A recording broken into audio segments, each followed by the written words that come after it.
Shut up and sit down.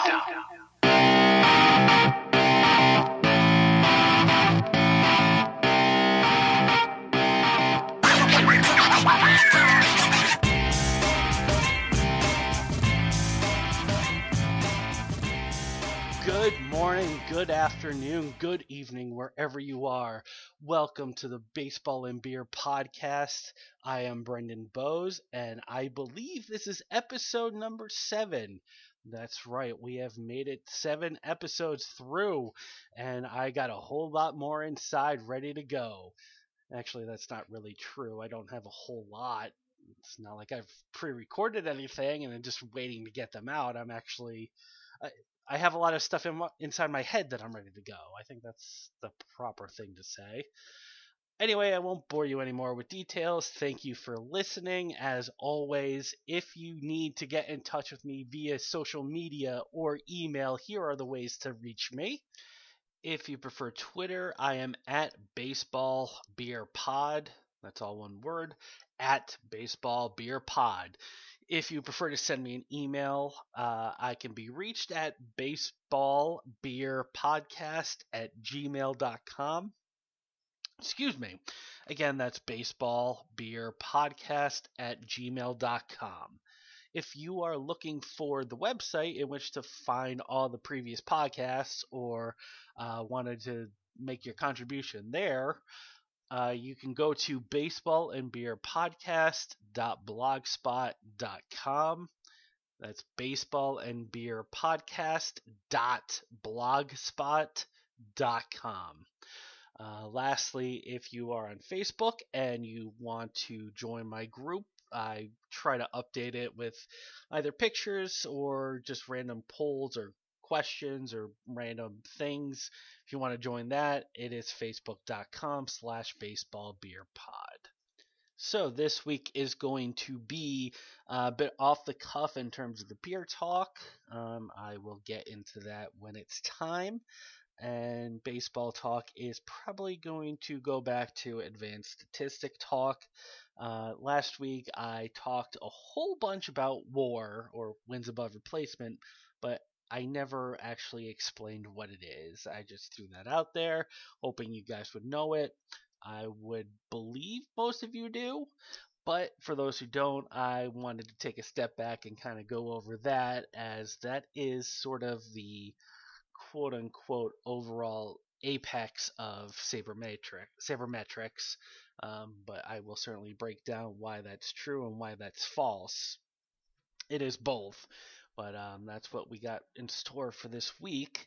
Also, back in the first episode or two, I did talk about how I bought and purchased MLB The Show 2015 and was going to play that and give you updates. And I realized that since then I haven't really done that. As a matter of fact, I haven't played it since that first time putting the disc into the PS4. So I did return that. I did, in return, get Batman Arkham Asylum, which I am plowing through before Batman Arkham Knight comes out, which is one of the few games that I'm looking forward to. I like my video games. I like playing them. Not the biggest person in the world when it comes to following big news and that sort of thing. So Batman Arkham Knight is one of the few games that I'm actually looking forward to. One of the first games that I've actually pre-ordered just for the Red Hood storyline and being able to play as Harley Quinn.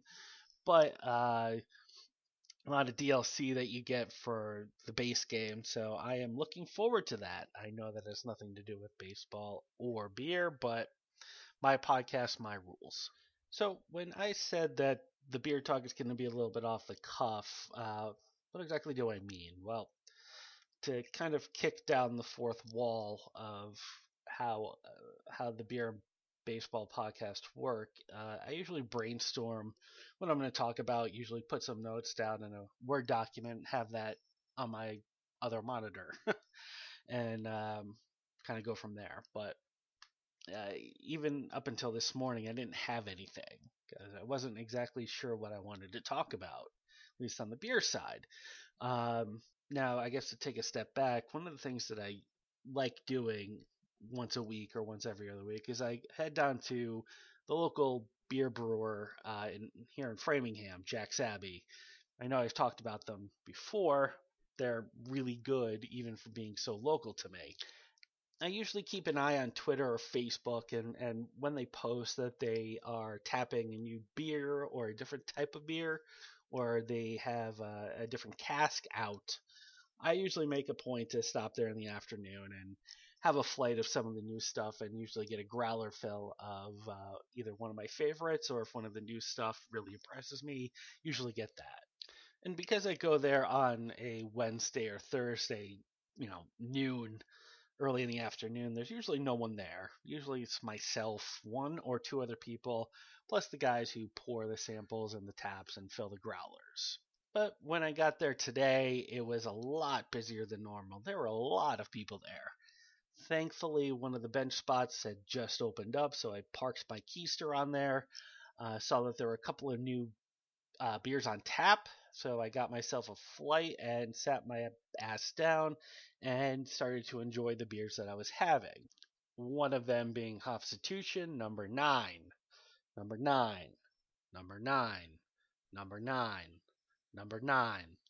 So when things started to settle down a little bit, I asked one of the bartenders why it was so crowded randomly on a Wednesday first thing in the afternoon. And he told me that those people that were there were from Goose Island. Yes, that Goose Island, the Honkers Ale 312 Bourbon County Goose Ales. A whole bunch of people were there representing them as they were doing, or they are doing rather, a migration tour where they seem to be touring a whole bunch of breweries and liquor stores around. I don't know if it was the country or the area or what have you, but they were there touring Jack's Abbey, which I thought was very impressive.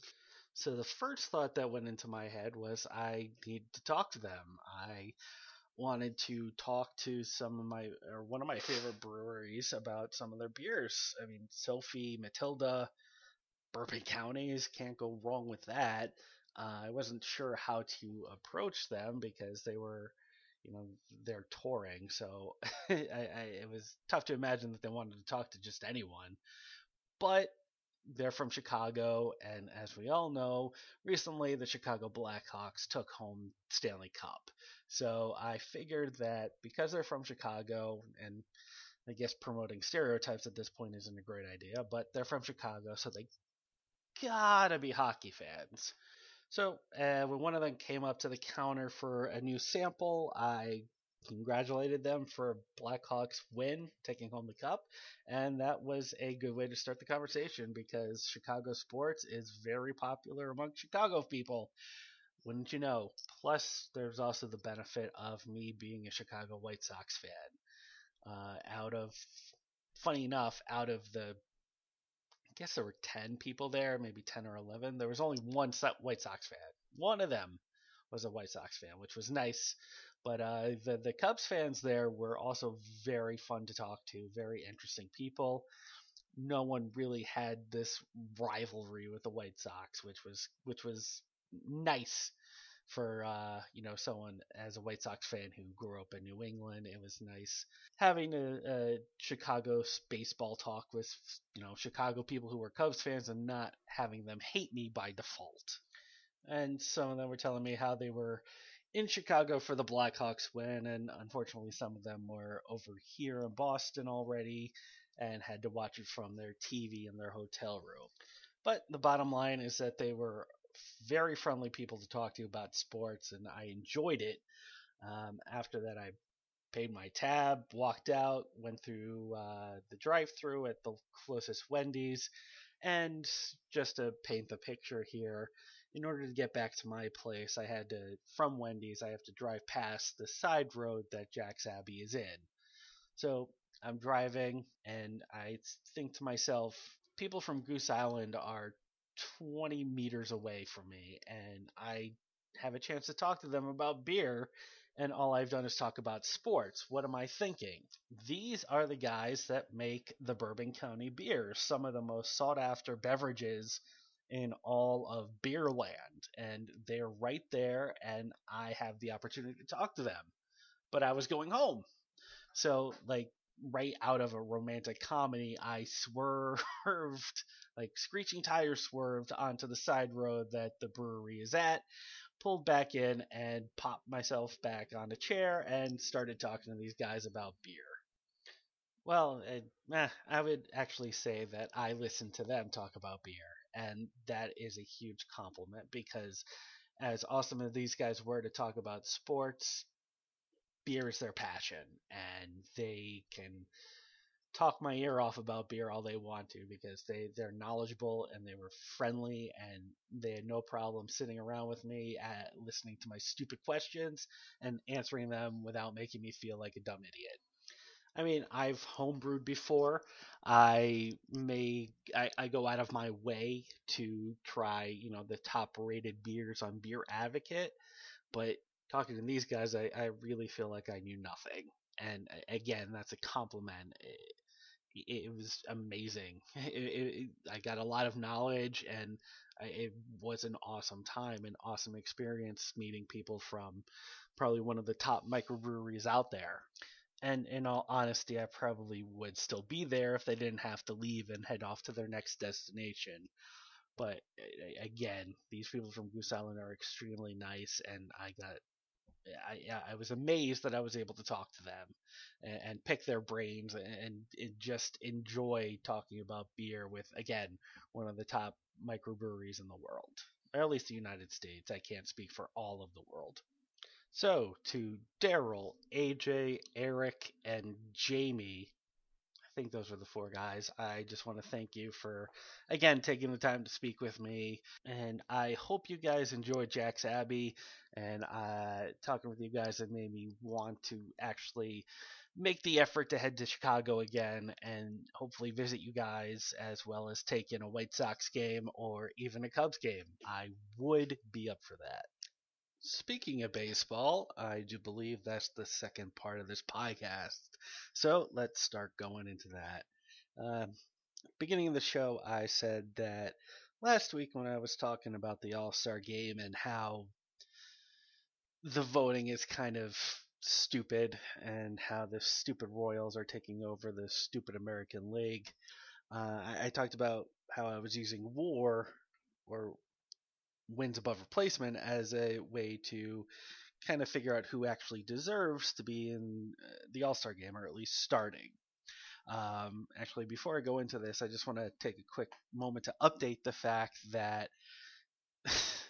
the fucking second baseman from the Royals, I forget his name, is taking over Jose Altuve's spot as starting second baseman, which means that 8 out of the starting 9 players for the American League All-Star team are from the stupid Kansas City Royals. So, thanks guys. Your voting is helping the team win. But I talked about WAR, but I did not talk about what it was or how it goes about in the world of baseball or advanced statistics. So, I'm going to take this time to go over that. And if I ever get really, really motivated, I might edit this into last week's episode somehow. Doubt it, but if I get it out there, I might be persuading myself. Anyway, WAR, wins above replacement. It was supposed to be the end-all be-all statistic in the world of sabermetrics or advanced statistics. It's supposed to summarize a player's total contribution to their team in one number. It's a counting stat, so you look at it as a number: 1, 2, 3, 4, 4.5, 6.2, that sort of thing.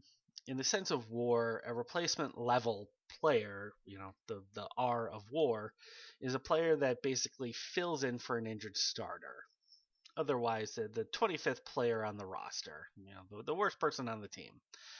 The two big statistical websites out there, I've mentioned them both, Fangraphs.com and BaseballReference.com. They both calculate WAR a little bit differently. An average player, meaning someone that could be a starter for a bad team or the first backup for a good team or a World Series caliber team, is worth roughly about 2.0 WAR over the course of the season. So their contribution to the team is worth 2 wins over the worst player on the team, to put it in perspective. So all the hits, all the base hits, all the home runs, all the doubles, all the stolen bases, all the fielding, everything gets put into this one number, and it grades you basically. It puts everything that you do into one number. At this moment, as of right now, Bryce Harper, your favorite baseball player as well as mine, he leads the league in WAR with 4.9 according to Fangraphs, and his WAR according to Baseball Reference is 5.3. To put that in perspective, the player on the White Sox with the highest WAR is Jose Abreu, and he's topping the charts at a whopping 1.1 WAR.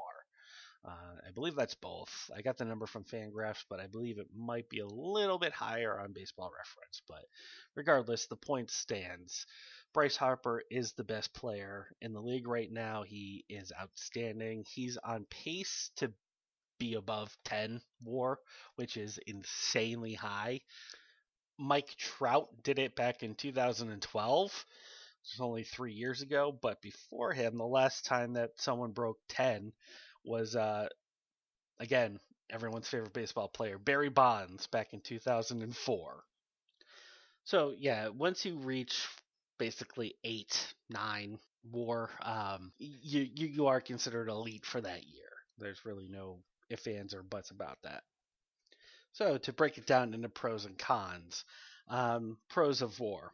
It's a single number to determine someone's value. So instead of using on base percentage, which is a decimal point or a percentage, or a rate, which is usually a fraction, this is a single number that you can use. It is, I guess, overall one of the best ones to use, again, because it's a single number and uses every aspect of baseball for a single player. Hitting, running, defense for a positional player, and every aspect of what a pitcher can contribute to their own selves for again, pitchers. The formula for WAR also is usually updated pretty frequently, maybe once a year, once every other year, but it does keep up with the times. As for cons, like I said before, it does include defense, but one defense is really hard. I would say near impossible to measure with a clear number. It's not as simple as batting, where there's a result, an easy to see result. With defense, there's a lot that goes into it, like positioning, the defender's speed, what position they play, and that sort of thing.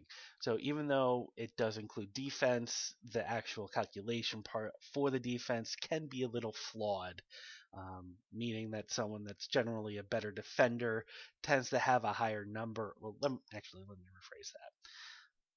If there's two baseball players, one of them is a really good defender and a poor hitter, their WAR would tend to be higher than someone who is a good hitter but a poor fielder. Hope I made that connection a bit clearer, but again, that's one of the downfalls of WAR. Also, the formula for WAR is pretty hard to find, if not actually available to be found. That may not be a big deal to a lot of people, but there are people who want to double check and actually make sure that the formula is valid, especially in terms of defense and base running, to see if they are actually quote unquote weighed the way they're supposed to be, or the way that they should. So again, that's another downfall of WAR. So I guess the burning question is, what do I think of WAR? It has its place. I think that WAR WAR is the big reason why there are a lot of people against sabermetrics or advanced statistics, just for this reason that WAR was pretty much pushed down everyone's throat, considering the fact that it was supposed to be, again, the be all end all statistic, the one stop shop number. And that wasn't really the case, and a lot of people just didn't want to hang on to it or accept it at all. And again, I understand why they didn't want to, but as a fan of those numbers. I appreciate it. I appreciate what it's going for. Um, when I talk about sports, or when I talk about baseball rather, I don't usually use it. Um, when I research players, I usually look at that as a starting point. If it's a player that I think should be better than what they are, and I see that they have low WAR, that lets me know that I should look deeper into it, and vice versa. If there's a player who I think that is bad and they have a high WAR, then again I gotta take a look and see what's the difference between my thought process on the player as and what actually is being calculated. But bottom line is, like with the other statistics I've talked about, it's a good stat. It's a good stat to go by, to look at, but always be digging for more. Always be looking at other numbers. One number is not the answer, I guess. Again, like I've said, that's the bottom line. And that does it for another episode of the Baseball and Beer podcast. Thank you for listening. As always, if you do need to reach out to me or want to say hello or have any questions via any sort of communications method on the internet, here are the ways to reach me. Via email, baseballbeerpodcast@gmail.com. If you have Twitter, it's @baseballbeerpod.